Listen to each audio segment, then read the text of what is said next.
एक बार माता लक्ष्मी विष्णु जी से पूछती हैं कि हे प्रभु, आखिर कुछ स्त्रियां समय से पहले ही विधवा क्यों हो जाती हैं तथा कुछ स्त्रियों को जीवन भर सुख क्यों नहीं मिलता मिलता है। हे स्वामी, ऐसी कौन सी चीज है जो एक पत्नी अपने पति को मांगने पर भी नहीं देती है। दोस्तों, ये ज्ञानवर्धक कहानी जीवन के लिए एक गहरी सीख है। तो आइए इस कथा को विस्तार से सुनते हैं। इस कथा को आरंभ करने से पहले यदि आपने हमारे चैनल को अभी तक सब्सक्राइब नहीं किया है तो कृपया सब्सक्राइब करें, वीडियो को लाइक करें और अपने प्रियजनों के साथ शेयर करें। साथ ही कमेंट बॉक्स में जय विष्णु जी, जय श्री राधे लिखकर अपने प्रेम और आस्था को प्रकट करें। दोस्तों, एक दिन माता लक्ष्मी और भगवान विष्णु मृत्यु लोक में भ्रमण कर रहे थे कि तभी उन्होंने देखा कि 3 सहेलियां थीं जो कभी एक साथ हंसी खुशी जीवन व्यतीत किया करती थी, लेकिन अब उनमें से 2 विधवा होकर कष्टदायक जीवन जी रही थीं। उनके चेहरे पर दुख की गहरी छाप थी, जबकि एक सुहागिन स्त्री अपने पति के साथ सुखपूर्वक जीवन व्यतीत कर रही थी।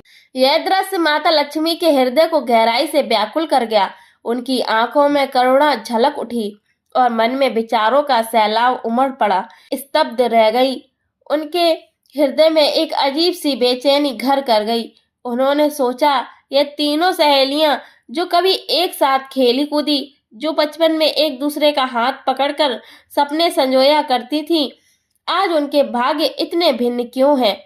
2 स्त्रियां क्यों अश्रुपूर्ण जीवन जी रही हैं और विधवा होकर समाज की उपेक्षा झेल रही हैं, जबकि तीसरी सुहागन प्रेम और सम्मान से भरपूर जीवन व्यतीत कर रही है। क्या यह केवल नियति का खेल है या इसके पीछे कोई गहरा रहस्य छुपा है। दोस्तों, इस रहस्य को समझने की तीव्र इच्छा से माता लक्ष्मी का मन अधीर उठा। तब वे शीघ्र भगवान विष्णु से अपनी जिज्ञासा प्रकट की। उन्होंने कहा, हे प्रभु, क्या आपने भी मृत्युलोक में यह विचित्र दृश्य देखा कि 3 स्त्रियां जो आपस में सहेलियां थीं, उनमें से 2 स्त्रियां विधवा होकर दुखी थीं, जबकि एक अपने पति के साथ सुखी जीवन व्यतीत कर रही थी। यह देखकर मेरे मन में 3 प्रश्न उठे हैं। कृपया मुझे उन प्रश्नों का उत्तर देकर संतुष्ट करें। भगवान विष्णु मुस्कुराए और बोले, हे लक्ष्मी, तुम्हारी जिज्ञासा उचित है और मैं तुम्हारे सभी प्रश्नों के उत्तर अवश्य दूंगा, परंतु पहले मुझे तुम्हारे प्रश्नों को विस्तार पूर्वक सुनाओ ताकि मैं उन्हें गहराई से समझ सकूं और तुम्हें वो उत्तर प्रदान कर सकूं जो तुम्हारे मन को संतोष प्रदान करे। तब माता लक्ष्मी बोली, हे प्रभु, मेरा पहला प्रश्न है कि कौन सी स्त्री समय से पहले विधवा हो जाती है, और दूसरा प्रश्न है कि कौन सी स्त्री को जीवन में कभी सुख नहीं मिलता। मेरा तीसरा प्रश्न है कि वह कौन सी चीज ऐसी है जो एक पत्नी अपने पति के बार बार मांगने पर भी उसे नहीं देती। तब मंद मुस्कान के साथ भगवान विष्णु ने कहा, हे देवी, मैं तुम्हारे तीनों प्रश्नों का उत्तर एक रोचक कथा के माध्यम से दूंगा। इस कथा को ध्यान से सुनो, क्योंकि इसके भीतर तुम्हारे सभी प्रश्नों के उत्तर छिपे हैं।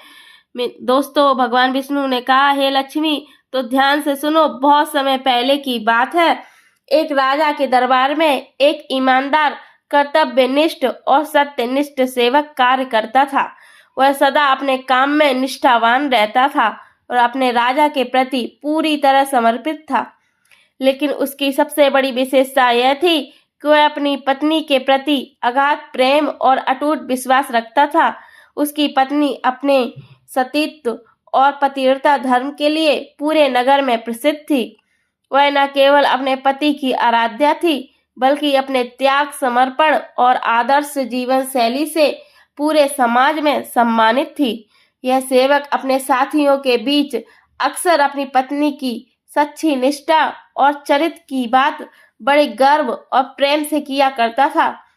उसकी आंखों में विश्वास की चमक होती थी और स्वर में गहरी आस्था झलकती। वह हृदय से कहता, हे दोस्तों, मेरी पत्नी संपूर्ण रूप से सती साध्वी है। उसकी आत्मा शुद्ध है, उसका हृदय निर्मल है और भावनाएं पवित्र हैं। उसका समर्पण ऐसा है जो किसी भी कठिनाई में डगमगाता नहीं, जब भी मैं उसे देखता हूँ तो मुझे साक्षात देवी के दर्शन होते हैं। उसका प्रेम, उसकी सेवा और उसका त्याग मेरे लिए स्वयं ईश्वर का वरदान है। उसकी उपस्थिति से मेरा जीवन धन्य हो जाता है। जब वह कहता तो कुछ साथी उसकी बातों से प्रभावित होकर उसकी पत्नी के प्रति श्रद्धा प्रकट करते, उसकी भक्ति को सराहते और कहते कि सचमुच ये प्रेम और समर्पण दुर्लभ है। लेकिन वहीं कुछ लोग इसे अविश्वास और ईर्ष्या की दृष्टि से देखते। उनके मन में संदेह उपजता कि क्या कोई स्त्री इतनी पतिव्रता हो सकती है? क्या कोई पत्नी इतनी निष्ठावान और त्यागमयी हो सकती है? अब समय के साथ साथ यही संदेह धीरे धीरे दरबार के गलियारों से होता हुआ राजा के कानों तक पहुंच गया। और जब धीरे धीरे उसकी पत्नी की पतिव्रता और सेवक की बातें पूरे नगर में फैलने लगी तो लोग उनकी निष्ठा और प्रेम की मिसालें देने लगे। कोई कहता ऐसा प्रेम और विश्वास इस कलयुग में दुर्लभ है, तो कोई कहता इस स्त्री का सतीत्व तो साक्षात देवी जैसा है। उनकी चर्चा नगर के हर गली मोहल्ले में होने लगी।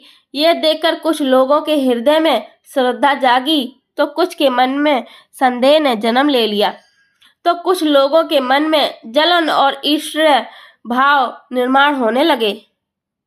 जब यह बात राजा तक पहुंची तो वह सोच में पड़ गया। वैसे तो राजा स्वभाव से न्यायप्रिय दयालु था, परंतु उसे भी इस बात पर विश्वास करना कठिन लग रहा था कि कोई स्त्री इतनी निष्ठावान और पतिव्रता कैसे हो सकती है। उसे संदेह हुआ कि कहीं यह सब अतिशयोक्ति तो नहीं। क्या वास्तव में यह स्त्री इतनी धर्मपरायण और पतिव्रता है जितना कि लोग कहते हैं, या यह मात्र भ्रम है? मन में इस प्रश्न को लिए हुए राजा ने सत्य की परीक्षा लेने का निश्चय किया। उसने तय किया कि इस स्त्री के सतीत्व और पतिव्रता की परीक्षा ली जाएगी, जिससे यह ज्ञात हो सके कि क्या वह वास्तव में उतनी ही चरित्रवान और निष्ठावान है जितना कि उसके पति और नगरवासी कहते हैं। फिर एक दिन राजा ने भरे दरबार में अपने मंत्री से कहा, मंत्री जी, यह सेवक अपनी पत्नी की पतिव्रता की बहुत प्रशंसा करता है, क्या तुम इसकी सत्यता की परीक्षा ले सकते हो?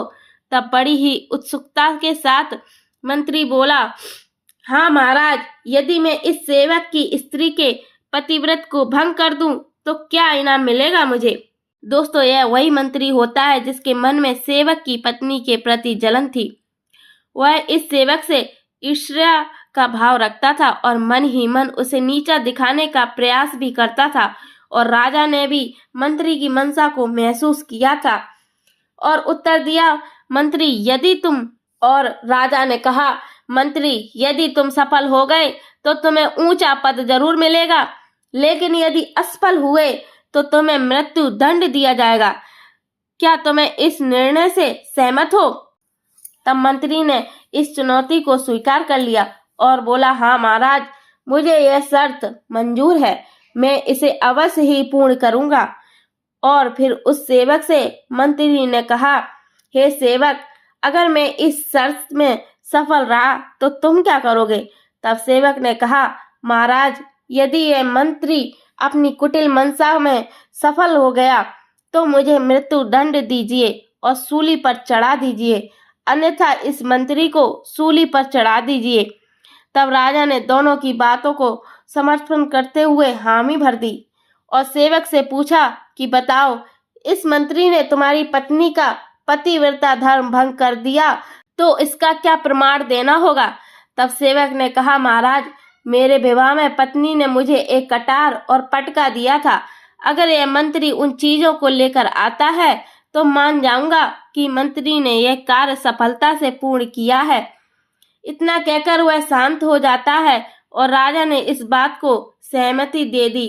दोस्तों, फिर अगले दिन मंत्री अपने गांव के लिए रवाना हो जाता है और छल कपट से सेवक की पत्नी की परीक्षा लेने के लिए एक गुप्त योजना बनाता है। उसके बाद मंत्री ने एक चतुर और धूर्त महिला को अपने साथ में लाया जो छल कपट में निपुण थी और लोगों को धोखा देने में माहिर थी। उसने अपनी वेशभूषा और चाल ढाल ऐसी बनाई कि कोई भी उस पर संदेह नहीं कर सकता था। जब वह सेवक के घर पहुंची तो उसकी आंखों में झूठा प्रेम झलक रहा था और चेहरे पर अपनापन लिए हुए उसने स्नेह भरे स्वर में कहा, बेटी, मैं तेरी पति की बुआ हूँ। बरसों पहले हमारे परिवार में कुछ परिस्थितियां ऐसी बन गई थीं कि हम अलग हो गए थे, पर आज मैं तुम्हें देखने और आशीर्वाद देने आई हूँ। अब वह पतिव्रता स्त्री सरल, शुद्ध और स्नेहमयी हृदय की थी। उसने महिला की बातों में सच्चाई ढूंढने का प्रयास नहीं किया, क्योंकि उसके संस्कारों में अतिथि का अपमान करना अधर्म माना जाता था। उसके मन में विचार आया कि बरसों बाद उसके पति की बुआ आई है तो उसका सच्चे मन से स्वागत करना चाहिए। उसने श्रद्धा से उस धूर्त महिला के चरण स्पर्श किए और अपने घर के भीतर सादर आमंत्रित कर लिया। वह झूठी महिला उसके घर में ठहर गई और धीरे धीरे अपनी मीठी मीठी बातों से, छलपूर्ण व्यवहार से उस सती साध्वी स्त्री का विश्वास जीतने लगी। वहीं पतिव्रता स्त्री ने भी उसे परिवार का ही अंग मान लिया और उसकी हर सेवा में कोई कसर नहीं छोड़ी। परंतु उसे यह ज्ञात नहीं था कि जिस व्यक्ति को वह प्रेम और सम्मान दे रही है, वही उसके सबसे बड़े अपमान का षड्यंत्र रचने आई थी। फिर कुछ दिनों तक वहीं रुककर धूर्त महिला ने अपनी चुगनी चुपड़ी बातों और प्रेम भरे छल से उस स्त्री का संपूर्ण विश्वास जीत लिया। सेवक की पत्नी उस धूर्त महिला को घर की बड़ी समझकर सेवा करती और दुख सुख की बातें पूछती। वहीं दूसरी ओर कपटी स्त्री अपनी नकली स्नेह का ऐसा जाल बुनती कि पतिव्रता स्त्री उसे अपने परिवार का ही अंग मान बैठी। फिर एक दिन जब वह सेवक की पत्नी स्नान करने लगी, तब वही विश्वासघाती महिला अपने असली उद्देश्य को पूरा करने के लिए कुटिलता से आगे बढ़ी और उसने स्नान गृह के पास चुपचाप जाकर उसे देखने का प्रयास करने लगी। और उस कपटी स्त्री ने उस पतिव्रता स्त्री के दाईं जांघ पर जो तिल था उसे ही देख लिया। अब उसका एक काम बन गया था। उसकी आंखों में कपट की चमक आ गई थी। यह वही प्रमाण था जिसकी उसे आवश्यकता थी। मगर उसकी कुटिलता यही समाप्त नहीं हुई। जब स्त्री स्नान के उपरांत पूजा करने चली गई, तब उस धूर्त महिला ने घर के कोने कोने को खंगालना शुरू कर दिया। आखिरकार उसे वह विवाह की पवित्र निशानियां, पटका और कतार मिल ही गई, जो स्त्री ने अपने सुहाग की सबसे प्रिय निशानियों के रूप में सहेज कर रखी थी। अब वह अपने घिनौने कार्य को पूरा कर वह महिला तुरंत वहां से चली गई और सीधे मंत्री के पास जाकर बोली, मंत्री जी, मैंने सेवक की पत्नी की सबसे पवित्र निशानियां चुरा ली है, जो उसके सुहाग के प्रतीक थी, और उसके शरीर पर स्थित तिल का रहस्य भी जान लिया है, जिसे केवल उसका पति ही जान सकता था। अब हमारे पास वह प्रमाण है जिससे यह सिद्ध करना अत्यंत सरल होगा कि उसकी पतिव्रता नष्ट हो चुकी है। अब हमारी विजय निश्चित है। कार्य अत्यंत कठिन था, परंतु हमारा उद्देश्य अब पूरा हुआ। अब यह स्त्री समाज में अपमानित होगी और उसका पति कभी भी सिर ऊंचा करके नहीं चल पाएगा। फिर वह मंत्री सीधे जल्दबाजी के साथ राज दरबार में जा पहुंचा और मंत्री ने राजा के दरबार में जाकर घोषणा की कि महाराज, मैंने सेवक की पत्नी का पतिव्रत धर्म नष्ट कर दिया है। यह देखिए, यह उसकी पवित्र निशानियां और यह प्रमाण है कि उसके शरीर पर दाईं जांघ पर तिल स्थित है। यह सुनकर फिर राजा ने सेवक को बुलाकर पूछा, क्या यह सत्य है कि यह चिन्ह तुम्हारी पत्नी के ही हैं? सेवक ने जब निशानियां देखी और सुनी तो वह दंग रह गया। उसने स्वयं ही कहा कि हाँ, यह सत्य है। अब तो मुझे मृत्युदंड दिया जाए। महाराज, आज मेरी पत्नी की पतिव्रता धर्म भंग हो गया है और अब मेरी जीवित रहने की इच्छा नहीं होती है। इसलिए आज जो न्याय करेंगे वही मुझ सेवक के रूप में स्वीकार है। दोस्तों, राजा ने गहरे विचार के बाद निर्णय लिया कि सेवक को 15 दिनों के भीतर फांसी दी जाएगी। इस निर्णय की घोषणा होते ही पूरे दरबार में सन्नाटा छा गया। सेवक, जिसने अपने जीवन में कभी भी असत्य का सहारा नहीं लिया था, आंखों में अविश्वास और दुख के आंसू झलक उठे। तब कुछ दरबारियों की फुसफुसाहट बढ़ने लगी। कोई कहता कि यह निर्णय न्याय संगत नहीं लग रहा है, तो कोई कहता अगर यह सेवक वास्तव में निर्दोष हुआ तो इसे बचाने का कोई मार्ग अवश्य मिलेगा। और फिर राजा ने सेवक को 15 दिनों का समय दिया ताकि वह अपने परिवार से मिल सके और अंतिम क्षणों को शांति से बिता सके। तभी सेवक भारी मन से अपने घर की ओर चल पड़ा, जहां उसकी पतिव्रता पत्नी उसकी प्रतीक्षा कर रही थी। इस सत्य से अनभिज्ञ कि उसके जीवन में एक भयानक तूफान आने वाला है। अब जब सेवक अपनी पत्नी से अंतिम बार मिलने घर पहुंचा तो उसकी आंखों में संदेह की छाया थी, हृदय में अविश्वास का बोझ था। उसने अपनी पत्नी की ओर कठोर दृष्टि से देखा और निराश स्वर में बोला, हे प्रिय, मैंने तुम पर अटूट विश्वास किया था, परंतु तुम्हारी परीक्षा में आज हार गया। अब राजा ने मेरा जीवन समाप्त करने का निर्णय लिया है और यह सब तुम्हारी वजह से हुआ है। अपने पति के मुख से ऐसे विचित्र वचन सुनते ही पतिव्रता स्त्री की आंखों में आंसू बह निकले। उसका हृदय करुणामय हो गया। जिस व्यक्ति के लिए उसने अपना सब कुछ न्यौछावर कर दिया था, वही आज उस पर विश्वास करने को तैयार नहीं था। जब उसकी पत्नी ने उससे कुछ कहना चाहा तो सेवक ने उसकी पत्नी की कोई भी बात नहीं सुनी और वह क्रोध में आकर अपने घर को छोड़कर वापस राजा की महल की ओर निकल गया। वहीं दूसरी ओर सेवक की पत्नी ने अपनी व्यथा को अपने संकल्प की शक्ति से ढक लिया। उसने दृढ़ निश्चय किया कि वह अपने सत्य को प्रमाणित करके रहेगी, चाहे इसके लिए उसे किसी भी कठिनाई का सामना क्यों ना करना पड़े। फिर उसी रात के अंधकार में उसने अपनी पहचान बदल ली और अपने आंसुओं को पोंछते हुए, अपने मन को संकल्प की अग्नि में तपाते हुए वह साधारण वेशभूषा में नगर की ओर चल पड़ी। किसी को कुछ भी बताए बिना उसने दरबार तक पहुंचने का मार्ग खोजा और अगली सुबह वहां पहुंचकर उसने स्वयं को एक नृत्यांगना के रूप में प्रस्तुत किया और राजा से प्रार्थना की कि महाराज, मैं अपनी कला से आपको प्रसन्न करना चाहती हूँ, कृपया मुझे दरबार में नृत्य करने की अनुमति दें। वह राजा भी नृत्य देखने का शौकीन था, इसलिए उसने तुरंत अनुमति दे दी और कहा, ठीक है सुंदरी, आज आप संध्या समय को अपना नृत्य सादर कर सकती हैं। और राजा ने अपने मंत्री गणों से कहा, संध्या के उपक्रम का आयोजन करने का आदेश दिया। जब संध्या का समय आया तो उस नर्तकी का नृत्य इतना अद्भुत, मोहक और भावनाओं से भरा हुआ था कि पूरा दरबार स्तब्ध हो गया। उसकी हर एक मुद्रा, हर एक भंगिमा और उसकी आंखों में झलकती पीड़ा, प्रेम और संकल्प की ज्वाला ने वहां उपस्थित सभी लोगों के हृदय को झकझोर दिया। जब उसने अपने नृत्य में करुणा को दर्शाया तो दरबार की स्त्रियां आंसुओं से भर उठीं। जब उसने अपने हाथों से न्याय की पुकार दर्शाई तो वीर पुरुषों की आंखों से भी आदर और सम्मान उमड़ पड़ा। दोस्तों, राजा जो स्वयं न्याय प्रिय था, उसकी कलात्मक प्रस्तुति से इतने प्रभावित हुए कि उनके चेहरे पर भी एक अनजाना भाव उमड़ आया।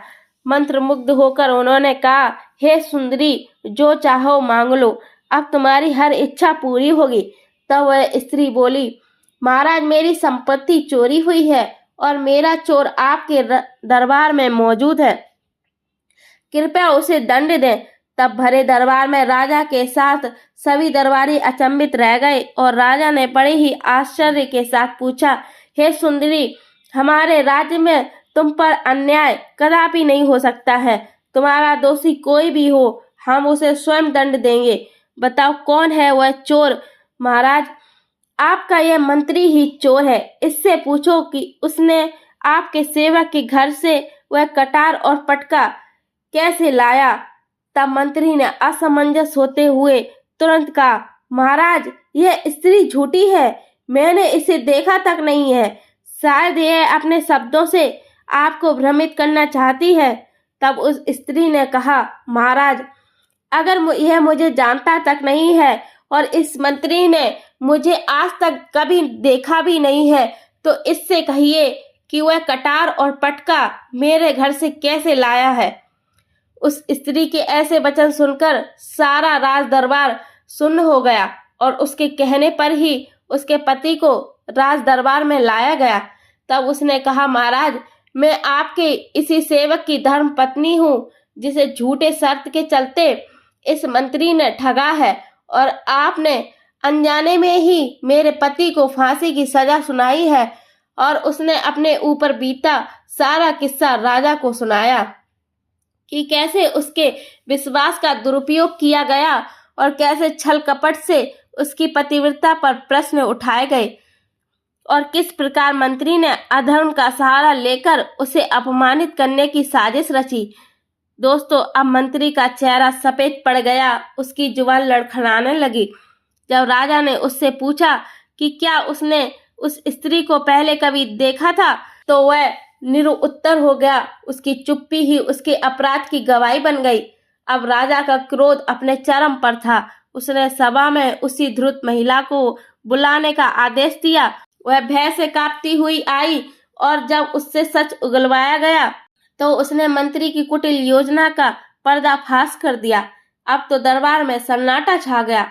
यह स्पष्ट था कि यह पूरी साजिश एक निर्दोष और पतिव्रता स्त्री को बदनाम करने के लिए रची गई थी।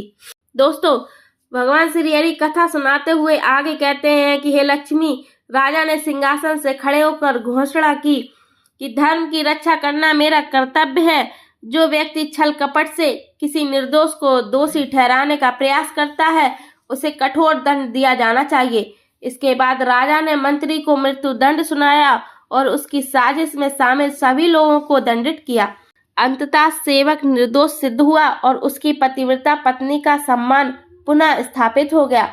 जब वह अपने पति के पास पहुंची तो उसकी आंखों में आंसू थे, परंतु यह आंसू अब वेदना के नहीं बल्कि प्रेम और सत्य की विजय के थे। उस सेवक ने गर्व के साथ अपनी पत्नी को गले से लगाया और कहा, हे महाराज, मैंने कहा था ना कि मेरी पत्नी अपने प्रेम के बल पर मेरी मृत्यु को भी हरा देगी। तब राजा ने उस स्त्री से पूछा, हे सुंदरी, आपने यह कैसे किया? अब राजा के दरबार में स्तब्धता छा गई। सभी दरबारी और उपस्थित लोग उस पतिव्रता स्त्री के मुख से निकले अंतिम वाक्यों को ध्यानपूर्वक सुन रहे थे। उसकी आवाज में न सिर्फ आत्मविश्वास था बल्कि सतीत की अद्भुत शक्ति भी झलक रही थी। वह अत्यंत श्रद्धा और निष्ठा के साथ प्रेम से बोली, महाराज, मैं अपने पति से अत्यंत प्रेम करती हूँ। मेरे लिए वे केवल मेरे जीवन साथी ही नहीं बल्कि मेरे प्राण और आत्मा है, मेरी समस्त भावनाओं के केंद्र हैं। मैं एक चरित्रवान और पतिव्रता स्त्री हूँ। मैंने आज तक अपने पति का नाम तक अपने मुख से नहीं लिया क्योंकि मेरे लिए उनका नाम भी पूजनीय है। उनके प्रति मेरी भक्ति और निष्ठा अटूट है। फिर वह दोनों वहां से अपने घर को निकल जाते हैं। दोस्तों, भगवान विष्णु आगे बोले कि हे देवी, अब आप अपने तीनों प्रश्नों के उत्तर सुनिए। आपका पहला प्रश्न था कि कौन सी स्त्री समय से पहले विधवा हो जाती है। तो सुनिए हे देवी लक्ष्मी, तुम्हारे पहले प्रश्न का उत्तर यह है कि जो स्त्री अपने पति का नाम बार बार लेती है वह अनजाने में पति की आयु को छीड़ कर देती है। जैसे वृक्ष से बार बार पत्ते तोड़ने से उसकी हरियाली कम हो जाती है, वैसे ही पति का नाम निरंतर लेने से उसकी उम्र भी धीरे धीरे छीड़ हो जाती है। इसलिए सती साध्वी स्त्रियां अपने पति का नाम लेने से बचती हैं और सम्मान पूर्वक उन्हें संबोधित करती हैं। धर्मशास्त्रों और पुराणों में यह कहा गया है कि पति का नाम लेना अशुभ होता है क्योंकि यह उनके जीवन काल को संक्षिप्त कर देता है और परिणाम स्वरूप समय से पहले ही उन्हें विधवा होने का दुख भोगना पड़ता है। ऐसी स्त्रियां अपने जीवन में असीम कष्टों और दुखों का सामना करती हैं। दूसरे प्रश्न का उत्तर यह है कि जो स्त्री अपने पति की अनुमति के बिना तीर्थ यात्रा पर जाती है वह अपने ही हाथों से अपने सुख को दूर कर देती है। पत्नी का धर्म है कि वह अपने पति की आज्ञा और सहमति से ही कोई बड़ा निर्णय ले, अन्यथा उसे जीवन पर अशांति और दुख सहना पड़ता है। उसका मन चाहे कितना भी धार्मिक हो, यदि वह अपने पति की अनुमति के बिना तीर्थ यात्रा या किसी उत्सव में जाती है तो उसे अपने पति का जीवन में कभी संपूर्ण सुख प्राप्त नहीं होता। भगवान विष्णु आगे कहते हैं कि हे देवी लक्ष्मी, तुम्हारे तीसरे प्रश्न का उत्तर ऐसा है कि वह एक चीज पत्नी अपने पति को मांगने पर भी नहीं देती है तो वह है अपशब्द या गाली। एक सती साध्वी स्त्री अपने पति के प्रति सदा मधुर वाणी और प्रेममयी व्यवहार रखती है। वह अपने पति के प्रति कभी कटु वचन नहीं बोलती, क्योंकि वह जानती है कि कटु वचन केवल मन को ही नहीं, आत्मा को भी आहत करते हैं। एक स्त्री के शब्द ही उसके घर को स्वर्ग या नरक बना सकते हैं। इसलिए जो स्त्रियां अपने पति का सम्मान और स्नेह बनाए रखती हैं, उनका दाम्पत्य जीवन सदैव सुखमय होता है। हे देवी, तुम जिस 3 स्त्रियों की बात कर रही थी, उनमें से 2 स्त्रियां यही गलती किया करती थी, इसलिए वे समय से पहले ही विधवा हो चुकी हैं। और जो तीसरी स्त्री थी, वह तो इस सेवक की पत्नी है जिसने कभी कोई गलतियां नहीं की। दोस्तों, भगवान श्री हरि कहते हैं, हे देवी लक्ष्मी, यह एक सच्ची पतिव्रता थी। इसने अपने पति के नाम को कभी अपने मुख से नहीं लिया था और इसीलिए इसके पति का जीवन सुरक्षित है। तब माता लक्ष्मी यह सुनकर संतुष्ट हुई और बोली, हे प्रभु, जो स्त्री सती साध्वी होती है वह सदैव सुखी रहती है और उसका घर स्वर्ग के समान होता है और उस घर में सदैव देवी लक्ष्मी निवास करती हैं। उस घर में सुख समृद्धि बनी रहती है। तो दोस्तों, यदि आपको यह कथा पसंद आई हो तो कृपया इसे अधिक से अधिक लोगों तक शेयर करें और सच्ची श्रद्धा से कमेंट में जरूर लिखें।